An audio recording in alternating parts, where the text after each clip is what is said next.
Welcome to my channel, Iqbal TV Virtual. Please like and subscribe. Don't forget to comment and share.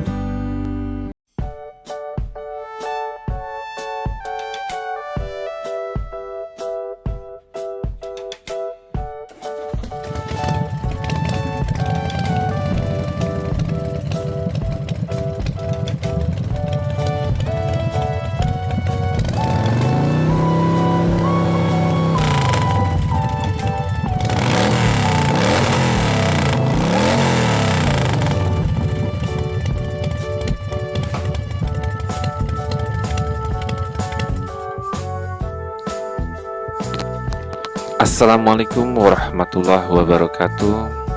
Selamat pagi, selamat siang, selamat sore, selamat malam, khususnya untuk mahasiswaku di Prodi Sarjana Farmasi Fakultas Kedokteran Universitas Lampung. Selamat pagi, selamat siang, selamat malam. Ada 3 salam karena Anda dapat belajar kapan saja dengan mendengarkan suara saya yang indah. Dan juga bagi pembelajar Fakultas Farmasi dari seluruh Indonesia. Kali ini kita akan membahas tentang fotosintesis. Fotosintesis ini merupakan kelanjutan dari kuliah sebelumnya dan bagian dari mata kuliah Botani Farmasi. Kenapa materi ini menjadi penting?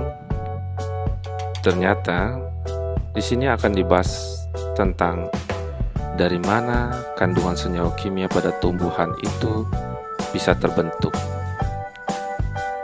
Kandungan senyawa kimia pada tumbuhan itu yang dinamakan fitokimia, yang di dalamnya mengkaji beraneka ragam senyawa organik yang dibentuk dan ditimbun oleh tumbuhan, meliputi struktur kimia, biosintesis, letak persebaran, dan fungsi biologi.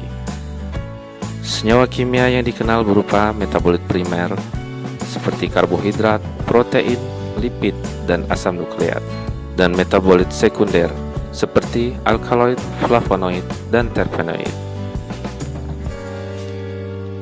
Lalu, pentingnya apa?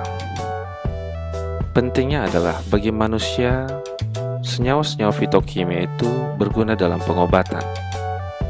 Di Indonesia sendiri, tanaman herbal yang berpotensi memiliki senyawa obat telah berkembang pesat. Masyarakat sekarang cenderung menghindari obat-obatan kimia yang menyebabkan pengobatan alternatif herbal mulai mendapatkan perhatian yang besar. Selain harganya relatif murah, bahannya mudah didapatkan serta dipercaya memiliki efek samping yang minimal. Tanaman herbal yang semakin diminati membuat penelitian-penelitian terkait senyawa kimia di dalamnya mengalami tren peningkatan. Nah, untuk mengetahui jenis senyawa kimia atau fitokimia yang terkandung dalam tanaman herbal, diperlukan pengetahuan dan pemahaman tentang bagaimana senyawa itu dibentuk dan disintesis. Bagi mahasiswa atau peneliti biologi, kajian fitokimia banyak dilakukan pada struktur dan proses biosintesisnya. Sedangkan bagi orang kimia atau farmasi, lebih ditekankan pada struktur kimia, penamaan, dan khasiat obat dari senyawa fitokimia tersebut. Itu secara umum, meskipun sekarang hampir semuanya melakukan hal yang sama untuk mencari aktivitas biologis dalam pengobatan. Dikarenakan penyakit-penyakit sekarang cenderung susah diobati dan pengobatan dengan obat sintesis memiliki efek samping yang lebih besar. Baik, lanjut. Dari kilas balik kuliah-kuliah yang sebelumnya, saya akan membuat rangkuman, yaitu bahwa kita perlu mengetahui tentang tumbuhan. Tumbuhan itu adalah organisme multiseluler yang bersifat autotrof, yaitu dapat membuat makanannya sendiri, sehingga berperan sebagai produsen dalam rantai makanan di ekosistem. Autotrof. Ilmu yang pelajari tentang dunia tumbuhan disebut Apa botani? Kajian yang dipelajari dalam ilmu botani meliputi bentuk tumbuhan yang tampak dari luar yang disebut morfologi, struktur jaringan penyusun dalam tumbuhan yang disebut anatomi, klasifikasi dan kekerabatan tumbuhan yang disebut ilmu taksonomi, fungsi dan proses metabolisme yang terjadi dalam tubuh tumbuhan yang disebut ilmu fisiologi, dan interaksi tumbuhan dengan lingkungannya yang disebut dengan ilmu ekologi, serta kajian-kajian lain yang lebih spesifik. Adik-adik sekalian, tumbuhan merupakan organisme kompleks yang di dalamnya tersusun dari sel. Sekelompok sel dengan bentuk dan fungsi yang sama atau hampir sama membentuk jaringan. Sekelompok jaringan akan membentuk organ, sekelompok organ membentuk sistem organ, dan akhirnya membentuk organisme atau individu. Sekelompok organisme yang sama akan membentuk populasi. Sekumpulan populasi membentuk komunitas, dan komunitas-komunitas yang berbeda ini akan berinteraksi dengan lingkungannya dalam suatu ekosistem. Hal itu terjabarkan dalam gambar seperti ini. Jadi organisme jika dipreteli lebih dalam lagi terdiri dari sistem organ yang bisa dipecah menjadi jaringan, sel, organel sel, dan lebih kecil lagi dalam berbentuk atom. Untuk mempelajari dunia tumbuhan memang kita baiknya mulai dari sel-sel terlebih dahulu. Sel adalah unit struktural dan fungsional terkecil pada suatu individu. Tumbuhan uniknya memiliki dinding sel, cell wall, yang menyebabkan struktur luarnya lebih keras dibandingkan sel hewan. Dan sel tumbuhan memiliki vakuola yang lebih besar, dari sel hewan, di mana salah satu fungsi vakuola ini adalah untuk menyimpan senyawa kimia yang dihasilkan oleh tumbuhan. Jadi, vakuola sangat penting bagi sel tumbuhan. Nah, lalu apa yang menjadi pembeda khas dari sel tumbuhan ini? Yaitu adanya dinding sel. Yang kedua, kloroplas yang warna hijau ini. Dan yang ketiga adalah vakuola sentral. Inilah yang menjadi pembeda dengan sel hewan.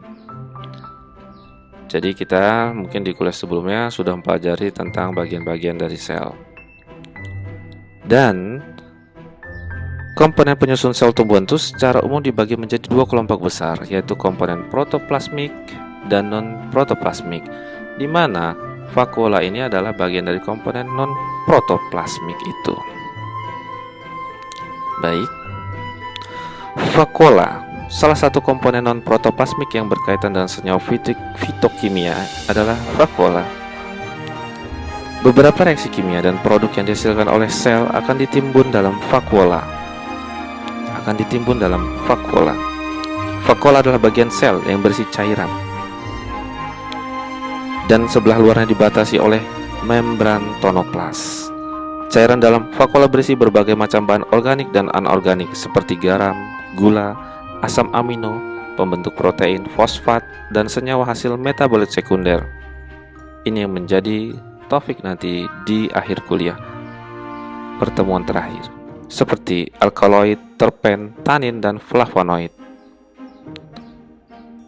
Dan tidak hanya itu, dalam vakuola juga ditemukan kristal dan benda silika. Vakuola adalah organel multifungsi yang berperan dalam perkembangan tumbuhan. Bentuk, ukuran, dan fungsinya bervariasi pada tiap organisme. Apa fungsinya vakuola? Yaitu salah satunya yaitu pertahanan tekanan turgor. Yang kedua, homeostatis sel. Yang ketiga, penyimpanan produk metabolit. Dan berfungsi juga dalam pencernaan sitoplasmik. Apa itu pertahanan tekanan Tugor? Yaitu tekanan yang mendorong membran sel terhadap dinding sel pada tumbuhan. Sebenarnya tidak hanya terjadi pada tumbuhan, tetapi pada bakteri dan fungi, serta sel protista yang tidak memiliki dinding sel. Tekanan turgor juga menyebabkan turgiditas sel dan disebabkan oleh timbulnya aliran osmosis, jadi memakai sistem osmosis, sehingga dapat disimpulkan sel tumbuhan mengandalkan tekanan ini untuk mempertahankan bentuknya. Vakuola bersifat asam dan mengandung enzim hidrolitik yang fungsinya analog dengan organel lisosom seperti pada sel hewan. Pada beberapa tipe sel, senyawa sinyal dan proteksi diri disimpan dalam vakuola, dan beberapa sel spesifik terdapat pada daun epidermis. Contohnya, antosianin yang termasuk senyawa flavonoid diketahui disimpan dalam vakuola sel epidermis daun, batang, dan bunga.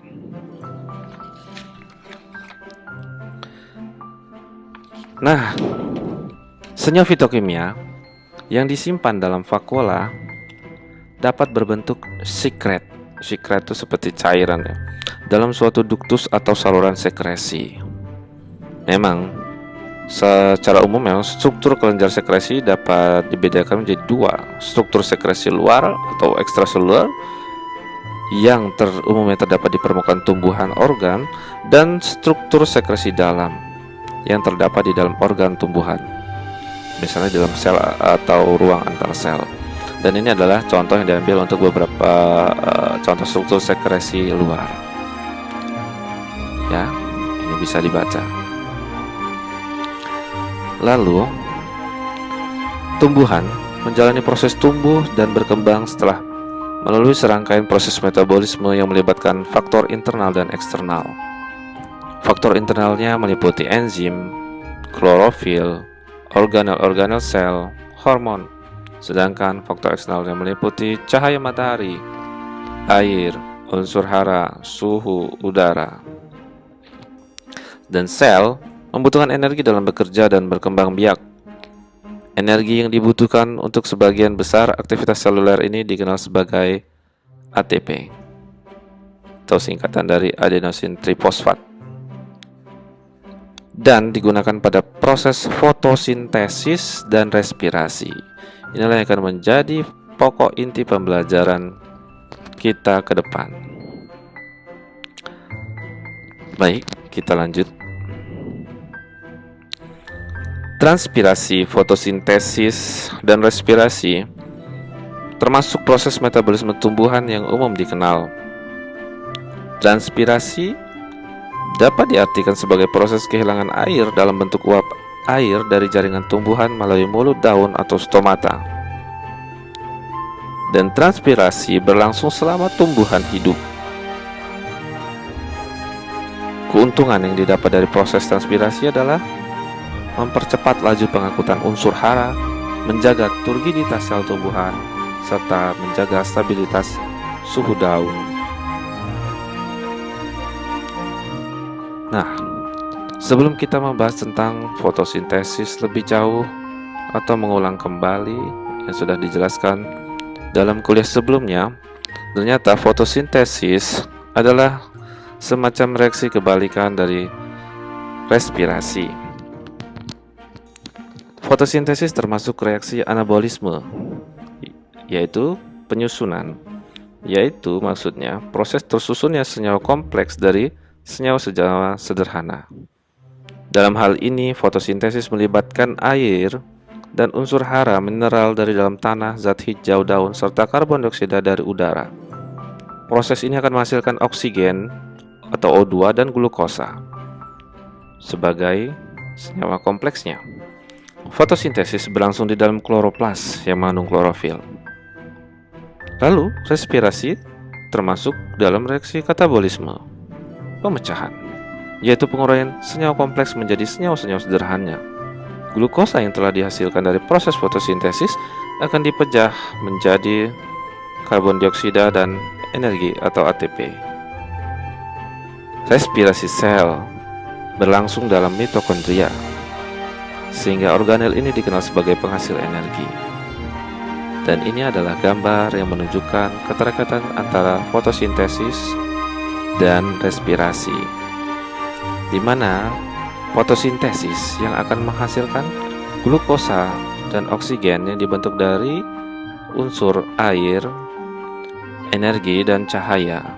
Lalu hasil dari fotosintesis ini dilanjutkan prosesnya dalam proses respirasi yang akan menghasilkan karbon dioksida dan energi, di mana dengan adanya pelepasan energi akan melepaskan energi panas terjadi di dalam mitokondria, sedangkan fotosintesis terjadi di dalam kloroplas. Demikian keterkaitan antara proses fotosintesis dan respirasi. Jadi saling berkaitan. Keterkaitan lebih lanjut, proses fotosintesis dan respirasi menjadi faktor bahasan yang penting, karena dari kedua proses inilah dihasilkan senyawa metabolit primer seperti karbohidrat, glukosa, protein, lipid, dan asam nukleat. Metabolit primer merupakan substrat dari pembentukan senyawa metabolit sekunder yang disebut senyawa fitokimianya nanti. Jadi keberadaan fitokimia bagi kelangsungan hidup tumbuhan dipengaruhi oleh keberhasilan pembentukan senyawa metabolit primer, seperti yang dijelaskan dalam gambar ini. Fotosintesis akan menghasilkan metabolit primer yang menjadi cikal bakal terbentuknya metabolit sekunder. Metabolit sekunder ini dapat diturunkan menjadi beberapa golongan senyawa. Contohnya alkaloid, fenolik, terpenoid. Dan dari fenolik itu bisa menjadi turunannya seperti kalkon, flavon, dihidroflavonoid, dan lainnya yang akan kita pelajari di kuliah terakhir. Lalu, ternyata pembentukan metabolit sekunder juga bisa diperantari oleh pembentukan metabolit primer yang diawali dari komponen inorganik seperti nitrogen, fosfor, sulfur. Sehingga dengan mengetahui jalur ini kita akan memahami proses biosintesis dari metabolit sekunder.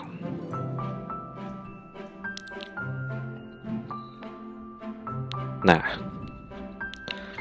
dengan demikian kita dapat mengetahui hubungan antara fotosintesis, respirasi. Dari fotosintesis menghasilkan metabolit primer yang merupakan sumber karbon yang akan dapat dipecah menjadi metabolit sekunder seperti terpen, phenolic compounds, nitrogen containing secondary products melalui beberapa jalur biosintesis, yaitu contohnya shikimate acid pathway, malonic acid pathway, mevalonic acid pathway, dan MEP pathway. Ini adalah jalur-jalur biosintesis senyawa metabolit sekunder. Sebagai kesimpulan awal bahwa kandungan senyawa kimia yang disimpan dalam vakuola tumbuhan berasal dari proses fisiologi yang terjadi setiap hari, yaitu fotosintesis dan respirasi sel. Tumbuhan melakukan proses metabolisme primer melalui proses fotosintesis dan respirasi untuk memperoleh energi dan mempertahankan hidupnya. Bedanya dengan manusia, kita tidak melakukan fotosintesis, tetapi melakukan respirasi juga untuk mempertahankan hidup kita dan memperoleh energi. Nah, fotosintesis dimulai dari masuknya H2O dan unsur-unsur hara dari dalam tanah. Selanjutnya dengan bantuan sinar matahari, kloroplast di daun, dan enzim-enzim membantu terbentuknya CO2 yang akan dilepaskan ke udara. Kemudian unsur CO2 diproses untuk menghasilkan glukosa. Glukosa yang akan digunakan untuk pertumbuhan tanaman dan sisanya disimpan sebagai cadangan makanan. Glukosa yang terbentuk akan masuk dalam reaksi respirasi sel, meliputi glikolisis, dekarboksilasi oksidatif, dan transport elektron untuk membentuk energi, atau salah contohnya adalah ATP. Ini adalah reaksi umum fotosintesis dan respirasi, di mana resikim fotosintesis membutuhkan CO2, 2O menghasilkan glukosa, O2 dan air. Dan kebalikannya, hasil dari fotosintesis ini digunakan untuk sebagai substrat respirasi dan menghasilkan energi. Demikian kilas balik tentang kuliah botani farmasi. Yang selanjutnya kita akan membahas tentang fotosintesis, di mana fotosintesis itu berasal dari kata foto dan sintesis. Foto artinya cahaya, sintesis artinya penggabungan atau pembuatan ya. Jadi proses biokimia pembentukan zat makanan seperti karbohidrat yang dilakukan oleh tumbuhan dengan menggunakan klorofil. Lalu untuk tumbuhan yang tidak mempunyai klorofil seperti alga dan beberapa jenis bakteri juga melakukan fotosintesis ternyata, dan terjadi di membran plasma. Kalau tumbuhan tingkat tinggi terjadi di kloroplas yang mengandung klorofil. Sebagian dari energi cahaya yang dikumpulkan oleh klorofil disimpan dalam bentuk adenosin trifosfat. Sisa energinya digunakan untuk memisahkan elektron dari zat seperti air. Nah, elektron ini yang digunakan dalam reaksi yang mengubah karbon dioksida menjadi senyawa organik. Pada alga dan cyanobacteria dilakukan dalam suatu rangkaian reaksi yang disebut siklus Calvin. Sebenarnya bukan hanya pada alga dan cyanobacteria, tapi pada tumbuhan tingkat tinggi juga. Banyak organisme fotosintesis memiliki adaptasi yang mengkonsentrasikan atau menyimpan karbon dioksida. Dengan memiliki adaptasi ini, dia akan membantu mengurangi proses boros ya disebutnya di sini, yang disebut sebagai fotorespirasi, yang dapat menghabiskan sebagian dari gula yang dihasilkan selama fotosintesis. Gimana sih sebenarnya sejarahnya fotosintesis? Jadi bagaikan sebuah novel, organisme fotosintesis pertama itu kemungkinan berevolusi sekitar 3.500 juta tahun silam. Nah, dihitung dari tahun berapa nih ya? 2020 atau 2000 berapa? Pada masa awal sejarah evolusi kehidupan, ketika semua bentuk kehidupan di bumi merupakan mikroorganisme dan atmosfer memiliki sejumlah besar karbon dioksida. Makhluk hidup ketika itu sangat mungkin memanfaatkan hidrogen atau hidrogen sulfida, bukan air, sebagai sumber elektron, bukan cahaya. Cyanobacteria muncul kemudian sekitar 3.000 juta tahun silam dan secara drastis mengubah bumi ketika mereka mulai mengoksigenkan atmosfer pada sekitar 2.400 juta tahun silam. Atmosfer baru ini memungkinkan evolusi kehidupan kompleks seperti protista. Dan pada akhirnya, tidak kurang dari 1 miliar tahun silam, salah satu protista membentuk hubungan simbiosis dengan satu cyanobacteria dan menghasilkan nenek moyang dari seluruh tumbuhan dan alga. Kloroplas pada tumbuhan modern merupakan keturunan dari cyanobacteria yang bersimbiosis ini. Ini mungkin ahli biologis yang meneliti ini ya, bukan sebuah dongeng. Proses fotosintesis tidak dapat berlangsung pada setiap sel, tetapi hanya pada sel yang mengandung pigmen fotosintetik.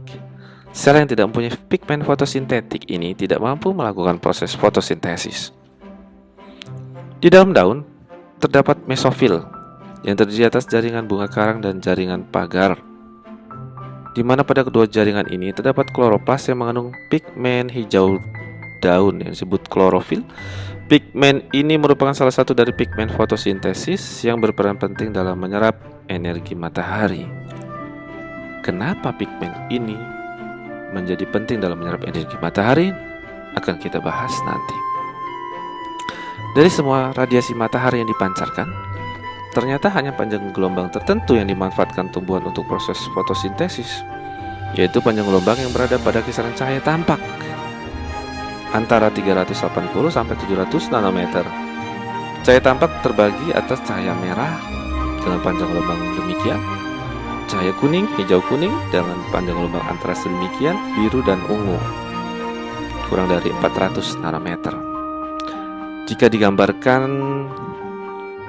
seperti ini ya, visible light, cahaya tampak yang dapat diserap dalam proses fotosintesis, yaitu dari warna merah ke ungu seperti warna pelangi, Meiji-ku Hibiniu.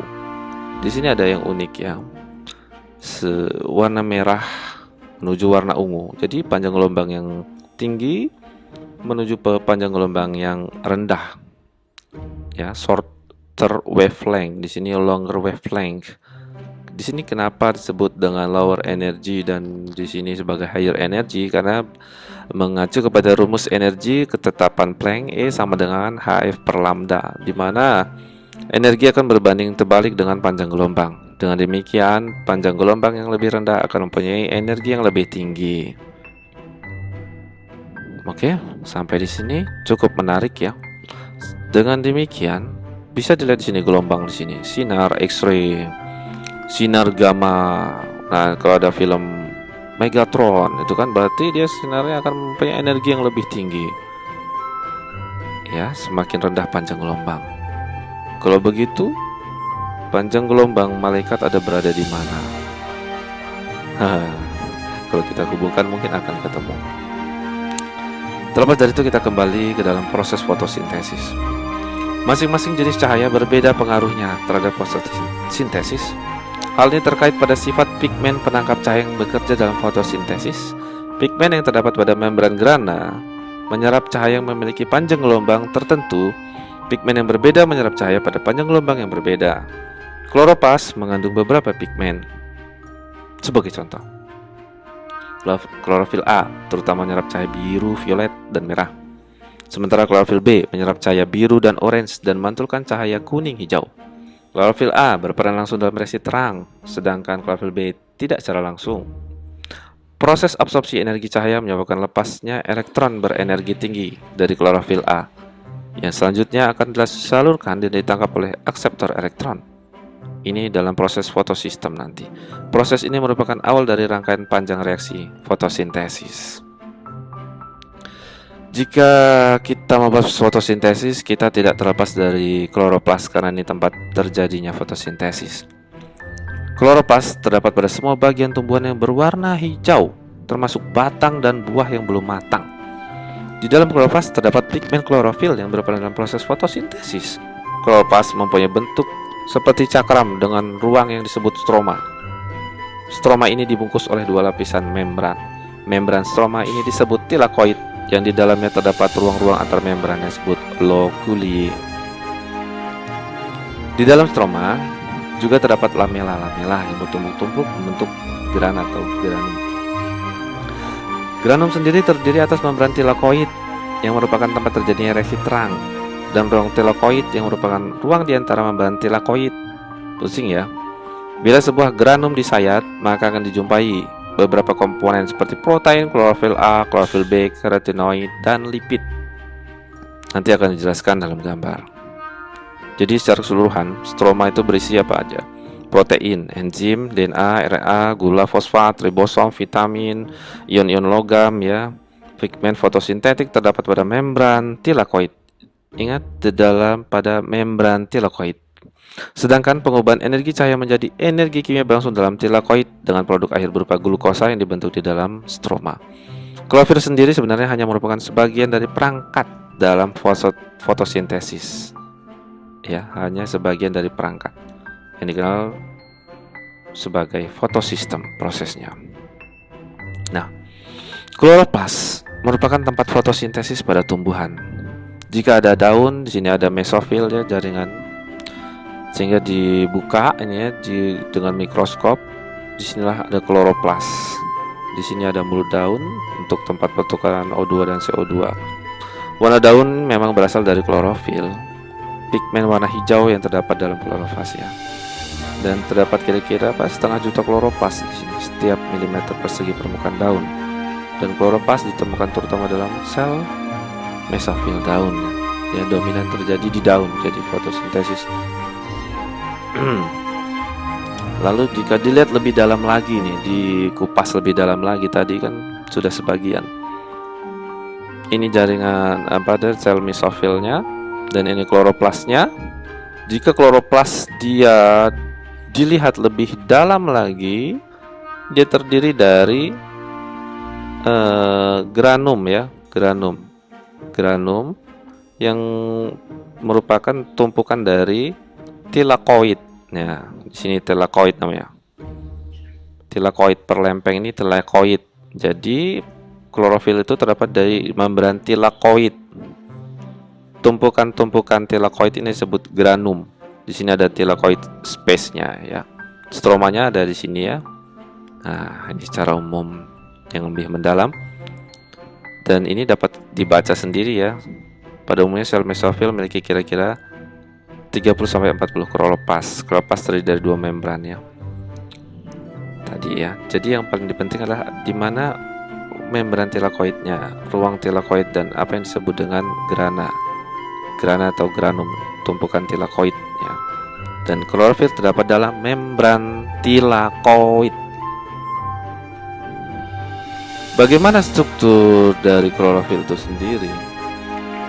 Ternyata Tuhan telah menciptakan keunikannya. Jadi klorofil terdiri dari struktur cincin porfirin dalam menyerap energi cahaya. Inti dari struktur porfirin ini 1, 2, 3, 4, 5, 6, 7, 8 dengan intinya, ini ada cincinnya ya, intinya dari atom magnesium. Dan uniknya ternyata sel hemoglobin ya, itu juga mempunyai struktur yang sama seperti ini. Cuman intinya dalam cincinnya maksudnya itu atom Fe. Itulah kenapa ada, bukan untuk maksud promosi, ada salah satu produk ya, banyak ya di kesehatan, minuman klorofil dari salah satu produk MLM ya, yang bisa mempengaruhi kesehatan sel darah kita. Ternyata mempunyai struktur yang sama. Dan uniknya juga kenapa klorofil bisa menyerap energi dari cahaya, yaitu karena dari strukturnya sendiri kita bisa melihat terdiri dari susunan ikatan rangkap berseling. Di sini berarti kan densitas elektronnya sangat tinggi sekali, rapat, sehingga memungkinkan untuk menangkap energi cahaya itu. Demikian Tuhan kita menciptakan. Apa perbedaan antara klorofil A dan klorofil B? Lebih pada rantai sampingnya sedikit ya. Klorofil A ada gugus metil di sini ya, sedangkan klorofil B aldehidnya di sini. Dan klorofil sendiri dari strukturnya mempunyai bagian ekor hidrokarbon ya, bagian hidrofobik ya, untuk berinteraksi dengan membran tilakoid di sini. Ya, jadi sudah sangat jelas bagaimana klorofil berinteraksi pada membran tilakoid, terikat melalui ekornya ini. Nah, untuk membahas fotosintesis, kita tidak bisa lepas dari fotosistem, di mana fotosistem adalah suatu unit yang mampu menangkap energi cahaya matahari yang terdiri dari klorofil A, kompleks antena, akseptor elektron. Apa itu? Nanti kita lihat di gambar. Di dalam kloroplas terdapat beberapa macam klorofil dan pigmen lain, seperti klorofil A yang berwarna berwarna hijau muda, klorofil B berwarna hijau tua, dan karoten yang berwarna kuning sampai jingga. Pigmen-pigmen itu mengelompok dalam membran tilakoid dan membentuk perangkat pigmen yang berperan penting dalam fotosintesis ya. Nah, klorofil A ini berada dalam bagian pusat reaksi. Klorofil ini berperan apa? Menyalurkan elektron yang berenergi tinggi ke akseptor utama elektron. Elektron ini selanjutnya masuk ke dalam siklus elektron. Elektron dilepaskan klorofil A mempunyai energi tinggi sebab apa? Memperoleh energi dari cahaya yang berasal dari molekul perangkat pigmen yang dikenal dengan kompleks antena. Nah, fotosistem itu sendiri dibagi menjadi 2. Fotosistem 1 dan 2, yaitu pada fotosistem 1 penyerapan energi cahaya dilakukan oleh klorofil A yang sensitif terhadap cahaya yang panjang gelombang 700 nanometer, sehingga klorofil A disebut juga P700. Energi yang diperoleh P700 ditransfer dari kompleks antena. Pada fotosistem 2, penyerapan energi cahaya dilakukan oleh klorofil A yang sensitif terhadap panjang gelombang 680 nanometer, sehingga disebut P680. Nah, P680 yang teroksidasi merupakan agen pengoksidasi yang lebih kuat daripada P700 dengan potensial redoks yang lebih besar memungkinkan elektron negatif untuk memperoleh elektron dari molekul air. Nah, ini adalah semacam rumus ya. Fotosintesis itu terdiri dari reaksi terang, light reaction, dan reaksi gelap atau disebut dengan siklus Calvin. Reaksi terang artinya dia memerlukan cahaya. Reaksi gelap artinya dia tidak memerlukan cahaya. Reaksi terang dia terjadi di dalam granum. Ini granum ya. Yang di sini ada membran tilakoid. Kemudian reaksi gelap terjadi dalam stroma. Nah, reaksi terang pada intinya adalah menghasilkan O2. Sedangkan reaksi gelap menghasilkan gula itu sendiri dari substratnya CO2. Jadi rumus fotosintesis apa? CO2, H2O menghasilkan gula dan O2 melalui dua reaksi ini, gelap dan terang. Reaksi terang memerlukan cahaya, reaksi gelap tidak memerlukan cahaya tapi dia memerlukan substrat karbon dioksida. Di mana reaksi terang menghasilkan apa-apa yang diperlukan untuk reaksi gelap. Jadi saling memenuhi berikatan ya, berketerkaitan ya.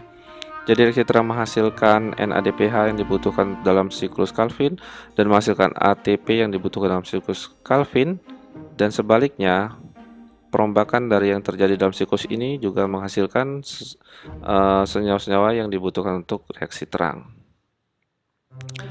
Baik. Nah, bagaimana fotosistem itu terjadi? Jadi molekul pigmen pada fotosistem 2 menangkap cahaya foton dan mentransfernya ke molekul klorofil pusat reaksi P680.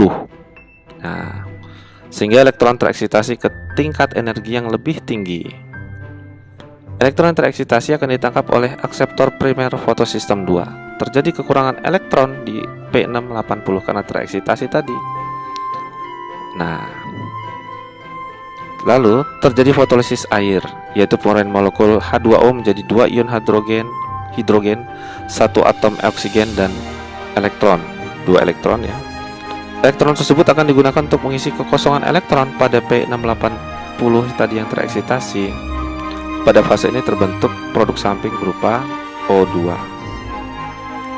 Setiap elektron yang tereksitasi mengalir dari akseptor primer fotosistem 2 ke fotosistem 1 melalui rantai transport elektron dengan protein pembawa. Di sini ada rantai transport elektron, yaitu protein pembawanya plastoquinon, kompleks sitokrom, dan plastosianin. Di daerah sini ya, jadi ya di jalur sini transportnya ini akan dijelaskan pada gambar selanjutnya. Selama transport elektron mengeluarkan energi untuk reaksi kemi osmotik ATP, yaitu berupa gaya penggerak proton yang memompa ion H melewati membran dari stroma ke dalam ruang tilakoid. Hal tersebut akan menghasilkan gradien konsentrasi. Sehingga ion H akan berdifusi melewati dan menggerakkan ATP sintase untuk mensintesis ATP. Ketika elektron sudah mencapai dasar transport elektron, akan mengisi pusat reaksi fotosistem 1 P700 yang telah kehilangan elektron sebelumnya karena tereksitasi dari cahaya foton. Jika foton mencapai P700, maka elektron tersebut akan tereksitasi kan. Akseptor elektron primer fotosistem 1 akan menangkap dan elektron tereksitasi dan melewatkannya ke rantai transport elektron kedua melalui protein pembawa ferredoxin ya, ke enzim NAD+ reduktasi sehingga mereduksi NAD+ menjadi NADPH. Nah, ini untuk rangkumannya tadi ya. Nah, ini maksudnya tadi ya, kompleks elektron transport chain melewati rantai transport elektron, yaitu protein pembawanya plastoquinon, kompleks sitokrom, dan plastosianin tadi. Jadi di sini ketika elektron sudah tereksitasi, dia akan ditangkap di sini lalu akan dibawa lagi oleh protein pembawa ferredoxin ya, dibantu dengan enzim menghasilkan NADPH. Jadi intinya fotosistem ini adalah suatu proses adanya eksitasi elektron sehingga saling mengisi dengan adanya fotolisis air yang ujung-ujungnya menghasilkan apa? ATP dan NADPH. Ini kan pada tadi reaksi terang ya. Reaksi terang menghasilkan ATP dan NADPH yang diperlukan dalam reaksi gelap siklus Calvin. Lalu ini ya gambarannya secara lebih detail lagi. Jadi tadi yang di atas reaksi terang ya. Ini reaksi gelap. Reaksi gelap menghasilkan belula ya, dan reaksi terang tadi menghasilkan O2. Nah, ini disebut dengan fotosintesis tadi. Jadi substrat awalnya CO2 dan H2O. Nah, ini membran tilakoid. Nah, ini tilakoid space. Di sini yang terjadi fotosistem 1 dan fotosistem 2. Dari cahaya datang tereksitasi, terjadi transport elektron melalui kompleks protein pembawa plastoquinon, sitokrom, plastosianin ya, dari sini tadi ya, P680 ke P700. Jadi elektron yang ngalir dari sini tereksitasi terus mengalir ke sini ke bawah, lalu akan mengalir ke fotosistem 1, diterima oleh P700 yang sebelumnya tereksitasi ya oleh foton dari cahaya matahari. Lanjutkan energi itu dengan kompleks protein selanjutnya itu ferredoksin, dan dibantu dengan enzim menghasilkan NADPH, dan adanya perbedaan konsentrasi dari ion hidrogen yang masuk ya memungkinkan aktifnya ATP sintase untuk menghasilkan ATP. Nah, dua produk ini yang akan masuk ke dalam siklus gelap. Jadi sangat jelas sekali. Selanjutnya